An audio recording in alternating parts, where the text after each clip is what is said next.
안녕하세요. 대전 노블리안 치과 대표원장 이효진입니다. 전국에 치과가 몇 개나 있을까요? 2021년 기준 대략 18,800개가 있으니 치유 편의점보다 많은 시대가 되었습니다.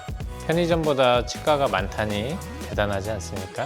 이렇게 치과가 넘쳐나는데 우리는 어떤 치과를 가야 할까? 여러분들이 치과를 선택할 때 기준이 될 수 있는 치과 고르는 꿀팁을 드리겠습니다.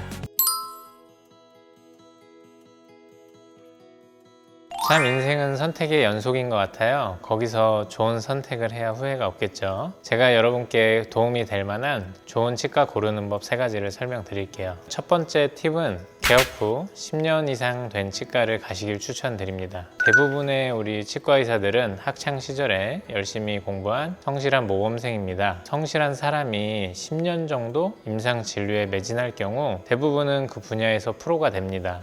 사실 진료는 그 경험을 무시할 수 없거든요. 또한 10년 정도 한 자리에서 치과가 있었을 경우 그 치과에 대한 오랜 기간 동안 누적되어 온 평판이 있습니다. 그 평판을 들어보고 가보셔도 될 거라고 확신합니다. 두 번째 팁은 경험이 많은 치과를 가라는 겁니다. 예를 들어서 치아가 빠졌을 때 고난이도 뼈이식을 할 줄 모르는 치과 의사는 환자분에게 예전 치료 방식인 브릿지나 틀니를 권하기도 합니다. 본인이 할 수 있는 기술이 여기까지가 한계니까 환자분께 더 좋은 치료를 권할 수 없는 거죠. 그런 고난이도 시술 경험이 많은 치과 의사를 찾아가는 것이 더 좋은 선택일 수 있습니다. 세 번째 팁은 우리 원장이 자주 바뀌지 않는 치과를 가란 겁니다. 같은 치과를 가더라도 자신을 진료하는 원장님이 자주 바뀐다면 그건 여러모로 좋지 않습니다. 저희 병원에 어떤 어머니가 아이를 데리고 이제 교정을 하러 오셨는데 가까운 치과에서 첫째 교정을 하고 있는데 둘째는 저희 치과를 이제 데리고 오신 거예요. 그래서 좀 이상하잖아요. 그래서 보통 첫째가 교정을 하면 당연히 둘째는 이어서 같은 치과에서 교정을 하거든요. 그래서 한번 여쭤봤어요. 왜 다니시던 치과를 놔두고 여기로 오셨냐 그랬더니 첫째 교정을 한 2, 3년 정도 했는데 그동안 교정 원장님이 4-5번이나 바뀌었다는 거예요. 그래서 그런가 시간이 한참 지났는데 교정도 아직 안 끝나고 그동안 치료 결과에 대한 불만이 많으시더라고요. 이건 뭐 어떤 원장님한테 교정을 받았다고 말할 수 없을 정도로 여러 사람이 그렇게 손을 대놓으면 책임감도 없고 치료의 연속성도 이렇게 쫙 이어져야 되는데 이건 뭐 솔직히 아니잖아요. 게다가 이렇게 원장이 자주 바뀌는 치과는 사실 사무장 병원일 가능성도 높습니다. 왜냐하면 실제 소유주인 사무장이 우리나라 의료법상 치과를 개업할 수 없기 때문에 속된 말로 바지 사장처럼 다른 치과 의사의 명의를 빌려서 개업을 하거든요. 근데 여기는 우리 폭탄처럼 언젠가는 터질 치과인데 우리 명의를 빌려준 원장이 법적 책임을 지게 돼 있으니까 불안하니까 오래 못 있죠. 그래서 자꾸 원장이 바뀌어요. 당연히 이제 과잉 진료하는 치과를 걸으셔야죠. 조금 썩었을 때 사실 보험 재료나 레진으로 잘 때우면 충치가 더 이상 진행되지 않고 잘 쓰시는 경우가 많거든요. 꼭 적게 썩었다고 말하는 치과가 양심 치과는 아니에요. 저는 과잉 진료라는 건 결국 의사의 오진으로 적절한 치료 시기를 놓쳐서 환자분께서 치과 치료 시 더 큰 경제적 부담을 지우는 거라고 생각합니다.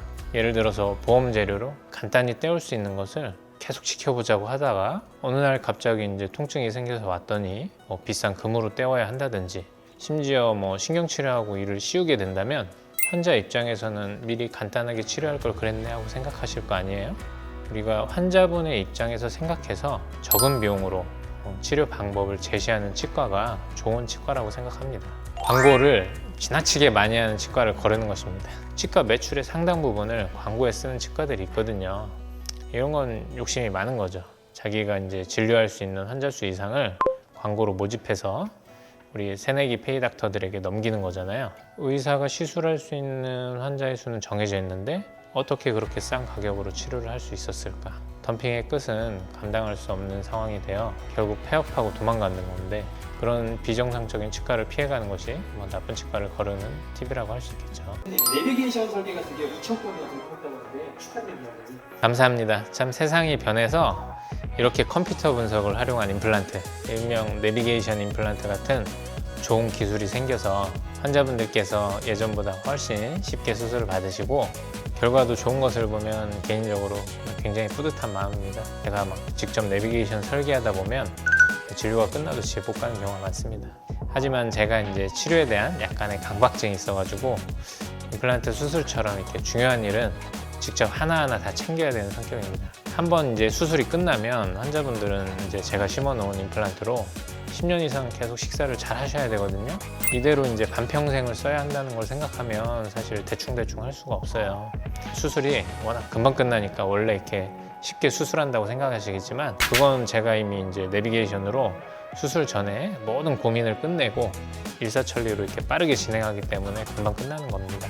이게 뭐 설계부터 우리 수술까지 여러 사람들이 막 개입한다 그러면 분명히 알 수 없는 오차가 여기저기서 많이 생길 텐데 저희는 뭐 제가 설계하고 제가 수술하고 가이드만 전담하는 전담 기공사분이 저랑 같이 피드백을 주고 받으면서 제작하니까 정말 컴퓨터로 설계한 대로 똑같이 수술이 끝납니다. 내비게이션 수술 경험이 없거나 적은 우리 치과 의사들은 뭐 우리가 매일 가는 길을 무슨 내비게이션 키고 가냐, 나는 뭐 지도 안 봐도 잘 찾아간다 하시는데 이런 수술의 정밀도 면에서 우리 사람은 컴퓨터를 이길 수가 없습니다.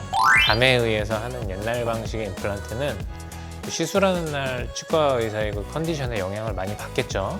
하지만 내비게이션 임플란트는 이미 시술하기 전에 어떻게 심겨질지 설계도가 있고 저처럼 이렇게 숙련된 시술자는 그 설계도대로만 하면 결과는 성공입니다. 치과 의사이기 전에 한 명의 그냥 사람으로서 우리 환자분들께서 우리 치과를 소개받고 찾아오셨을 때 우리 노블리안에 거는 기대감이 있으실 거 아니에요? 그 기대를 뭐 저버리고 싶지가 않아요. 제가 한 치료가 문제가 되는 상황이 너무 싫어요. 반대로 제가 한 치료가 좋은 결과를 가져올 때는 너무나 행복합니다. 지금까지 대전 노블리안 치과 대표원장 이유진이었습니다. 감사합니다.